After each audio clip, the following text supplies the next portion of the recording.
আমাকে আমার হাজবেন্ড আর জীবনেও দিবে না, জীবনেও দিবে না। ও যে লুকায়ও যদি দিত, ও যে লুকায়ও যদি দিত।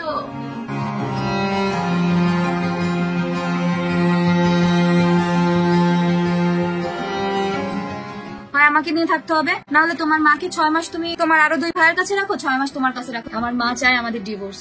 এই যে ওর মা আমাকে মারছে, এই যে দাগ। ও আমাকে ভালোবাসতো জন্যই শুধু ওই স্বর্ণটুকু যাতে অন্তত আমাকে দেয় ওর মা বা ওর ভাইরা, ওই জন্য ওই স্বর্ণের কথাটুকু ও শুধু উল্লেখ করছে। আমার হাজবেন্ড যে স্বর্ণের কথা উল্লেখ করে গেছে, সে সব স্বর্ণটুকু ওরই কেন। বিয়েতে যা দিয়েছে ঠিক তাই। রাস্তায় যাওয়ার সাথে সাথে ফোন, মা তুমি আমার যাওয়ার সময় আসলা না, আমি তোমাকে এতবার ডাকলাম যে মা আমি যাচ্ছি বেরোচ্ছি, তুমি তো আসলা না, রাগ হইছো কিসের জন্য হইছো? আচ্ছা মা আমার ভুল হয়ে গেছে। তারপরে ওর মা এসব কিছু করলো যে হ্যাঁ ভুল করছিস, হ্যান আর করবি না। ইভেন আমার হাজবেন্ড যদি পথে যেতে যেতে সিঁড়ি দিয়ে নামতে নামতে, আমরা তো 7 তলার উপরে থাকতাম, নামতে নামতে ও যদি ফিরে তাকাইতো, আমি তো দরজায় দাঁড়ানো থাকতাম, সেটা নিয়ে ওর মা ওকে খুব বাজে ভাবে আটক করতো যে ফিরে তাকানোর কি আছে, বউয়ের সাথে এত কি, বউকে এত লাই দেওয়ার কি আছে, তুই বেরোচ্ছিস তো বেরোই যা, পিছনে তাকে আবার তাকাতাকি চোখাচোখি করার এটাও বলছে তার মা, আমার শাশুড়ি। সে তার ছেলেকে বলতেছে বউয়ের সাথে চোখাচোখি কেন করি। ওই টাটাতে আমার হাজবেন্ডের শেষ টাটা। আমাকে আমার হাজবেন্ড আর জীবনেও দিবে না, জীবনেও দিবে না। ও যে লুকায়ও যদি দিত, ওদিনকে দুপুরে ওর মাকে যখন মানাইলো যে মা আমার ভুল হয়ে গেছে আর টাটা দিব না,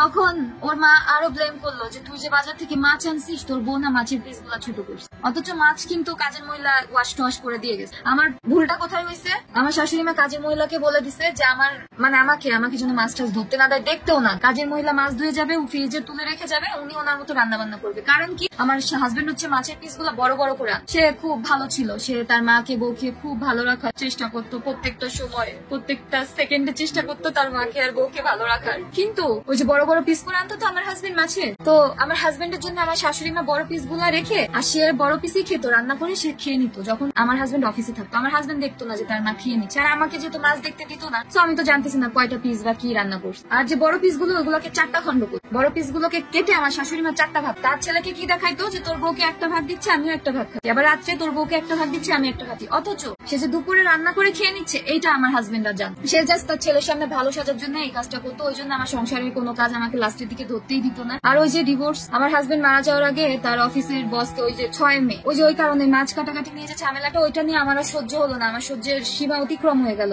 যে সকালে টাটা নিয়ে তার এক কাহিনী, আবার মাছ নিয়ে, যেটা আমি করি নাই, টোটালি মাছ পিস ছোট করি নাই, মাছ ধরি নাই, কাজের মহিলা ধুয়ে দিয়ে গেছে, কাজের মহিলার সামনে আমি প্যাক করে জাস্ট উঠাই রাখছি, আর কিচ্ছু করি। আমি দুপুর 2টার সময় আমার সহ্যের বাঁধ ভেঙে গেল।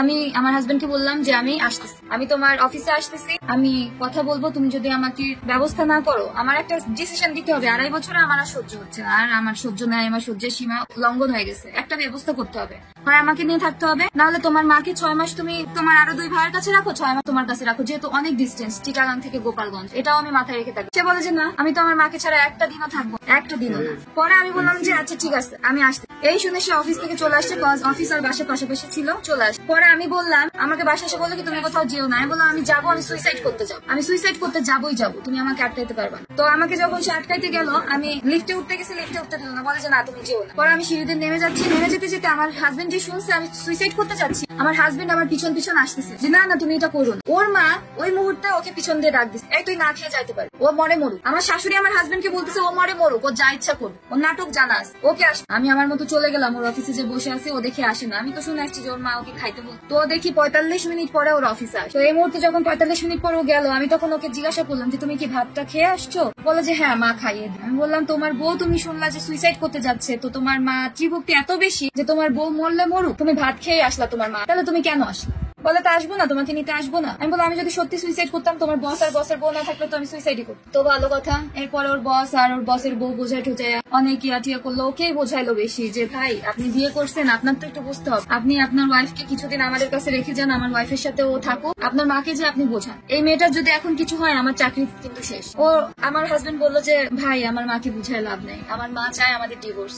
তো এই পজিশনে আমার মাকে ওইটা বুঝাই লাভ নেই যে এই মেয়েটার ক্ষতি হইলে কি হবে না না হবে, আমার মা চায় ওর ক্ষতি হোক, ও মরে যাক বা ও চলে যাক, আমার সাথে ও ডিভোর্স। এটা বলার পর ওর বস আর কিছু বললো না, বললো যে ভাবি আপনি এখানে 3-4 দিন থাকেন আমার ওয়াইফের সাথে। পরের দিন আমাদের রাত্রে 9:30টার দিকে আমাদের বাসায় নিয়ে আসলো 6 মে আমার হাজবেন্ড। আমরা রাত্রে সব ঠিকঠাক করে আমরা ঘুমোলাম। পরের দিন সকালে আমার শাশুড়ি মা আবার শুরু করে দিল। ওই দিনকে ঝগড়া হলো, অনেক চরম পজিশনে ঝগড়া হলো। ওই দিনকে আমার হাজবেন্ডের সাথে আর কথা হয় নাই। এই যে ওর মা আমাকে মারছে, এই যে দাগ, স্বর্ণ আমার হাজবেন্ড খুব সৎ মানুষ ছিল। ও আমাকে আমার বিয়ের ভিডিও তো বর্তমানে ফেসবুকে ঘোরাফেরা করতেছে। ওই বিয়ের ভিডিওতে যতটুকু স্বর্ণ অতটুকুই স্বর্ণ স্টিল আছে। 2 বছর আর কি হবে, স্বর্ণ কিছুই নাই। কিন্তু ও এটা উল্লেখ করছে কারণ ও আমাকে প্রচন্ড ভালোবাসে। ও জানতো, ওর মাকে চিনতো, ওর ভাইদেরকে চিনতো, ওর বোনদেরকে চিনতো, যে ও না থাকলে ওর অবর্তমানে ওর কিচ্ছু আমাকে তারা দিবে না, কিচ্ছু না।